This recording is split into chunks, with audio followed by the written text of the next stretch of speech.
Hey YouTube, this is Baconfly, and I wanted to tell my story of how I bought my Tesla Model 3 from a used car dealership, a third-party dealership, and explain the process, you know, what you can expect, what you don't get out of the Tesla experience that you would if you bought a used or a new Tesla from Tesla themselves.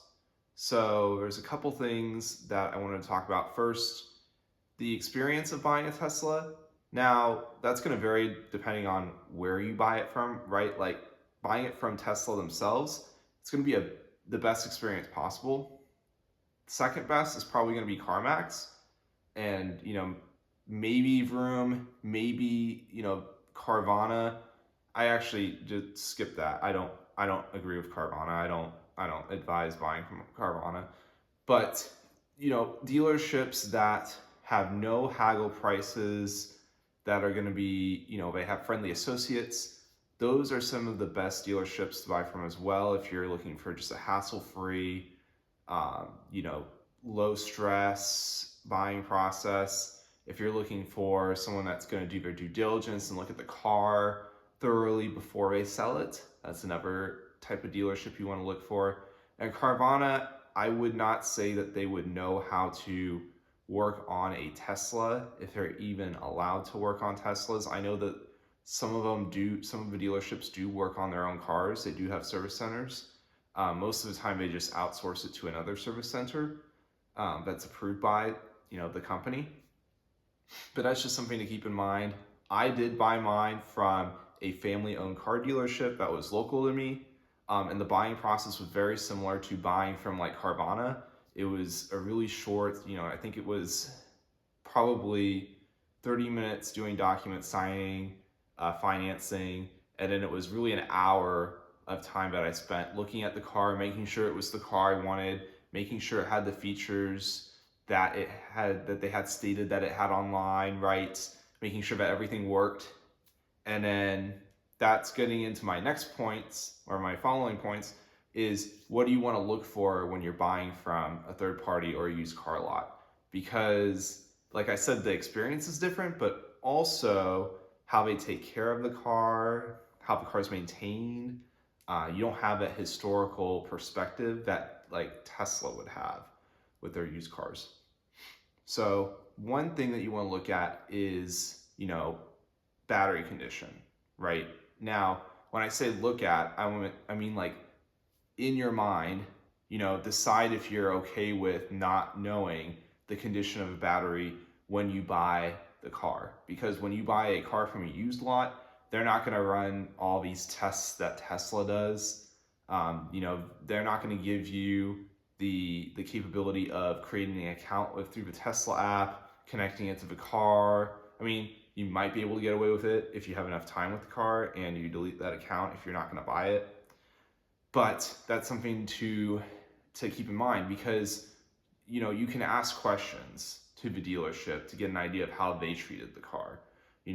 Were they charging the car overnight, every night, right? Were they letting the battery get down to 0%? Did that ever happen? I don't know if any dealership would admit to that, but that's something that you could ask, right?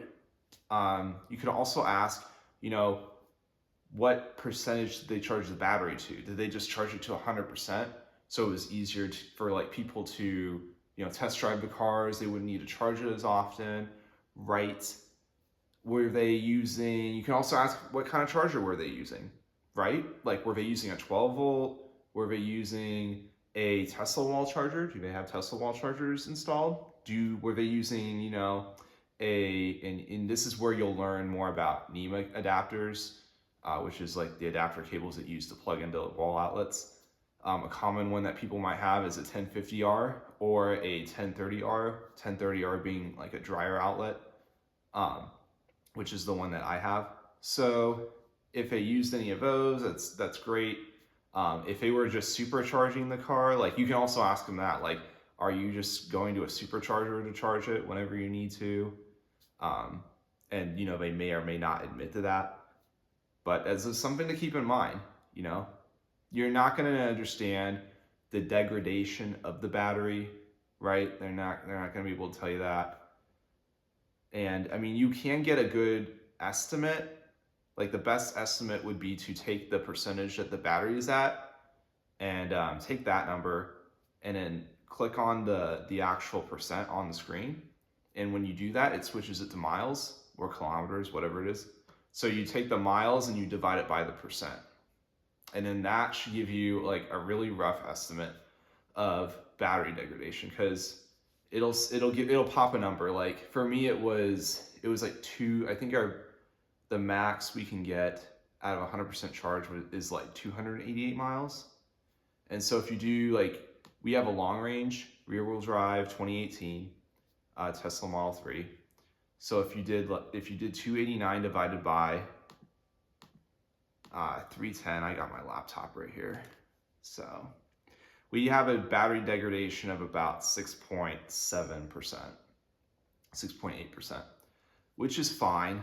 That's not like discouraging to me, especially because it's a 5-year-old car, about 5 years old. That doesn't bother me too much. And battery degradation will slow over time, so it'll plateau at some percentage, probably close to 10%. So you'll get about 90% usually after around 100,000 plus miles, or depending on the age of the battery and how often it's used, how often it's supercharged. A lot of factors play into battery health. And everything that you may be able to check, and this is really handy if you have an automotive mirror. It's like an extendable mirror, and you can use it to look under the car. And what you want to look for is, if you're able to, or if you buy the car and you want to take it to a dealer or like a mechanic shop and have it raised up, or you want to jack it up yourself, look underneath for any signs of dents in the battery, because you don't want to buy the car if there are dents in the battery. The dealership probably isn't going to know about that when they buy it. And most of the time, if it is an auction car, they're not going to be able to check the bottom of it. Most times there's no, you can't look at the bottom of a car that's been in an accident, that's in a lot, So just make sure that, another thing is you want to ask the dealership, the salesman, if it's ever been in an accident, if it's ever had any body panel repairs. My car does have the front bumper looks like it's been replaced or it's been repainted, but when it was repainted, it was it used like an orange peel, so they didn't correct the paint to match the color of the car. So you want to make sure that you look into that. You want to ask if it's, again, been in any accidents, what the condition of the car was like if it was in an accident. And that may explain, price decreases or the value of the car that they're trying to sell it at, So you want to make sure that they did get it repaired from a Tesla certified body shop. That's one thing that you want to ask, if it wasn't an accident or if it did have repairs, was it at a Tesla approved shop? If it was not, you want to stay clear of that car, because you don't know what it's going to be like when your battery is under warranty and it needs to get replaced, and they discover that there was some work done that wasn't under the warranty, because they may do everything in their power to not replace that battery or whatever warranty you have at the time that the Tesla's covered under, right? So you want to make sure that you ask about that. Another thing that you want to make sure, and this is probably the most important point in the entire video, if you need to listen to this, this is the one part you need to listen to. Make sure there are no user files on the Tesla. So when you look at the Tesla screen, at the top middle portion, there may be like a profile name. There'll be like someone's name and then a picture. You do not want there to be any user profiles there. Sometimes it's just called easy access, easy entry, I think is the standard one. But if you want to click on that, whatever that is, whatever it says, I think it says easy entry, or it could say like someone's name. Click on that and make sure that there's no email underneath that name. If there's an email underneath the profile name, that means there's an account link to the Tesla. So the way that Tesla connects the user to the car is through the app, and you make an account through the app, and you connect the car to the account on the app. If that makes sense. And this is something that I didn't know prior to buying a Tesla. It's shame on me, but I should have known, right? Should have done my due diligence. Luckily, and this was in my case, there was a user profile on the car. I should have talked to the dealership about that, because if you can't contact the person who owns that profile, you cannot supercharge the car, you cannot unlock the car with your phone, you cannot connect the phone to the app, which does like a bajillion things, like schedules at home charging. Like you can't schedule at home charging, so you have to charge during peak, mid peak, off peak. You have to charge anytime you plug in the Tesla, which is horrible. So it's really important that you can contact that person. Generally speaking, the email is underneath the profile name, so you can contact that person by emailing them, basically. If a dealership doesn't have their phone number or can't provide that phone number to you or any form of contact information, that's what you're gonna have to do. Now, I wouldn't buy the car if it did have a user profile on it. I would stay away. I would even, if you're a nice person, I would tell the dealership, hey, like this car has a user profile attached to it. If you sell this car to someone, they can't charge their car. Like they can't, the only way that they can use the car is with the Tesla key card, and that's gonna limit their experience by a lot. Like it's gonna neuter the car in half. So that's something that you do need to consider when looking at used Teslas. Now, if you buy it from Tesla, they're gonna take off the user profile, or have the person take off the user profile. So it's just something to consider. And then the fourth thing is, so far, is, you know, as I keep saying, you don't get that Tesla dealership experience. Most of the time when you buy a Tesla online, if you're buying a used Tesla, I think it's any Tesla, but I know it's for used ones, you do have to put a $500 deposit on the vehicle, and it's non-refundable, and it guarantees that the car is yours until you purchase it, or until you say you don't want to purchase it. So that's one thing. But once you do get that Tesla shipped to your local Tesla dealership, or if it's already there and you set up an appointment and you go to the dealership, and it's not really a dealership, it's more of a service center, they call it. Once you get there, it's, you know, the process online before you get there is paying for the Tesla, right? So you do all of the paying for the Tesla, all the financing is online. It takes like, from what I hear, it takes like 15-30 minutes. Sometimes it can take longer if you have to link your bank account to the Tesla app for down payment. So that's something to consider. You want to have a really good bank, like Chase is a really good bank. Capital One's a really good bank, for another example. Anyways, so you want to do that, or that's something that you can do. And so that most of the time when you're at the dealership, if you do all the financing online, it's just going through with a service tech. They just go through the entire car with you.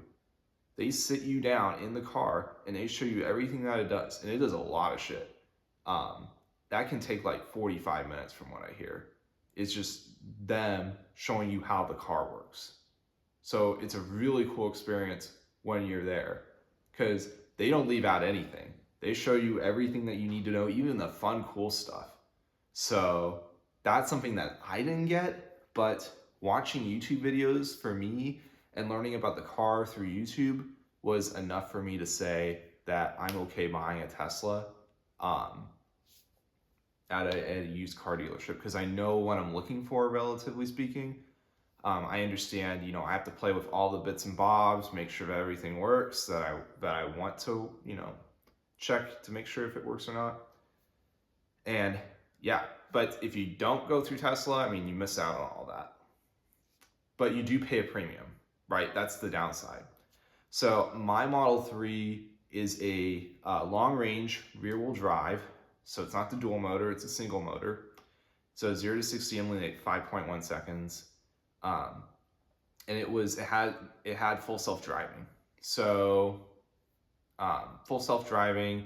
It had premium connectivity for free because it was sold before, I think any Model 3 sold before like June or July of 2018. I got premium connectivity for free. So so that was the cool part. They didn't say that, the dealership didn't say that online. But I learned that, found it out. I thought it was the original owner who was paying for it still. But I did some research and found that out, which is really cool. It's a cool another tidbit. So I had full self-driving, had the premium connectivity, and it was only $34,000, about just under 34. So I got a good deal in my opinion for mine. If I had bought that Tesla, and by the way, it only had like 45,000 miles.